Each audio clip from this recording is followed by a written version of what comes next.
একটি বিশেষ ঘোষণা এবং একটি প্রতিবাদ বা ধিক্কার জানানোর জন্য এখন দু চার কথা বলবো। আসলে আমরা এখানে যারা সমবেত হয়েছি একটা সুস্থ সংস্কৃতি চর্চা, আমাদের এই গ্রুপটার নামই হচ্ছে রবীন্দ্র চর্চা গ্রুপ, এবং সলিল চৌধুরীর মতন এই ধরনের একজন মনীষীকে আমরা স্মরণ করছি। আমরা এখানে যেখানে পশ্চিমবাংলাতে আসানসোলের বুকে একটা সুস্থ সাংস্কৃতিক বাতাবরণকে রক্ষা করার জন্য শপথ গ্রহণ করছি, আমরা যেখানে অঙ্গীকার নিচ্ছি আমাদের ভারতীয় সংস্কৃতি এবং একটা সুস্থ সাংস্কৃতিক বাতাবরণকে রক্ষা করতে, ঠিক সেই রকম জায়গাতে, সেই রকম পরিস্থিতিতে আমাদেরই প্রতিবেশী আরেকটি রাষ্ট্র বাংলাদেশ। আপনারা প্রত্যেকেই জানেন যে বাংলাদেশের সাম্প্রতিক যে রাজনৈতিক পরিস্থিতি, সেখানে গণতান্ত্রিক বাতাবরণ নেই এবং সেখানে একদম সাম্প্রদায়িক, উগ্রপন্থী এবং সংস্কৃতির যারা বিরোধী লোকজন, তারা সুস্থ সংস্কৃতির উপরে, এমনকি আমাদের প্রাণের ঠাকুর, আমাদের যে জীবন এবং আমাদের যে মনন, আমরা যাকে নিয়ে চর্চা করি সেই রবীন্দ্রনাথ এবং নজরুল, তার উপরেতেও আক্রমণ করতে দ্বিধা করেননি। আমরা প্রত্যেকেই শুনেছি বা দেখেছি, যারা টিভিতে বা যারা খবরের কাগজের সাথে পরিচিত তারা প্রত্যেকেই দেখেছি। আজকে শুক্রবার, গতকাল রাত্রিতে বাংলাদেশের অন্যতম একটি সাংস্কৃতিক পীঠস্থান, যার নাম ছায়ানট, নামটা শুনেই বুঝতে পেরেছেন যে এই নামটার সাথে কবি নজরুলের একটা যথেষ্ট সংযোগ রয়েছে। মূলত এটি রবীন্দ্র এবং নজরুল চর্চার একটি কেন্দ্র। এখানে ছায়ানটের ভেতরে রবীন্দ্রনাথের এবং নজরুলের, বিশেষ করে রবীন্দ্রনাথের, সেখানে বেশ কিছু গ্রন্থ রয়েছে, সেখানে রবীন্দ্রনাথের ছবি রয়েছে, পটচিত্র, এবং সেখানে বেশ কিছু মিউজিক্যাল ইনস্ট্রুমেন্টস রয়েছে, হারমোনিয়াম রয়েছে।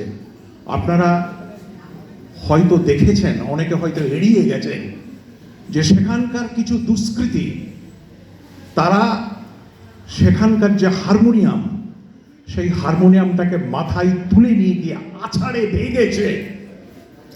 এই ছায়ানটের হারমোনিয়াম ভেঙে দেওয়া বা ছায়ানটের যে প্রেক্ষাগৃহ বা যে নান্দনিক চর্চার, সুস্থ সংস্কৃতি চর্চার যে কেন্দ্র, তাকে ভেঙে দেওয়া মানে আমাদের সমস্ত বাঙালি হৃদয়ের উপরেতে পদাঘাত করা।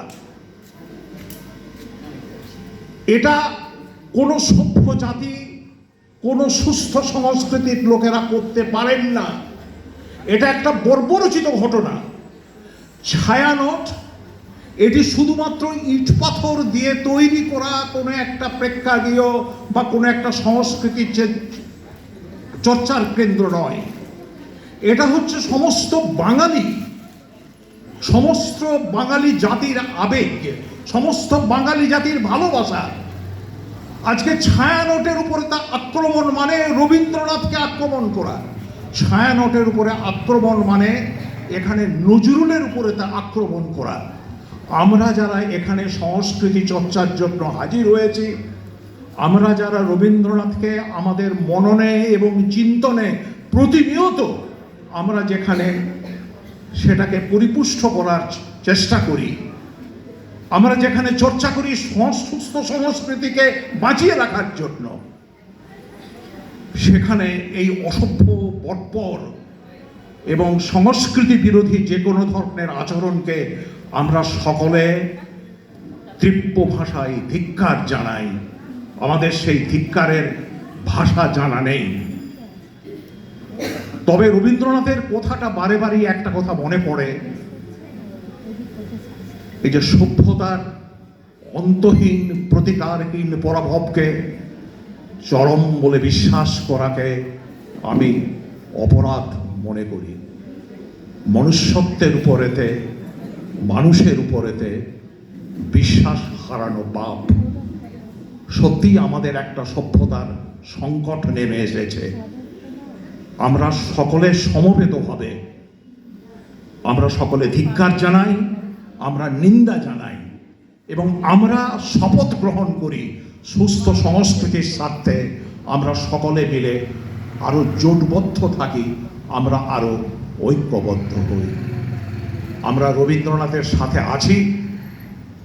কতিপয় উচ্ছৃঙ্খল, বেয়াদব, বিচ্ছিন্নতাবাদী বা উগ্রপন্থী তাদের একদিনের আক্রমণে রবীন্দ্রনাথ এবং নজরুলের যে সাংস্কৃতিক চর্চা সেটাকে ধ্বংস করা যায় না।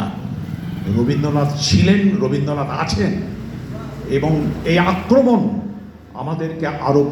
আমাদেরকে আরো সঙ্গবদ্ধ করবে। আমাদের রবীন্দ্র চর্চা, আমাদের নজরুল চর্চা, আমাদের সুস্থ সংস্কৃতির চর্চা এবং বাতাবরণ আমরা রক্ষা করে চলব, এই অঙ্গীকার আমরা গ্রহণ করছি।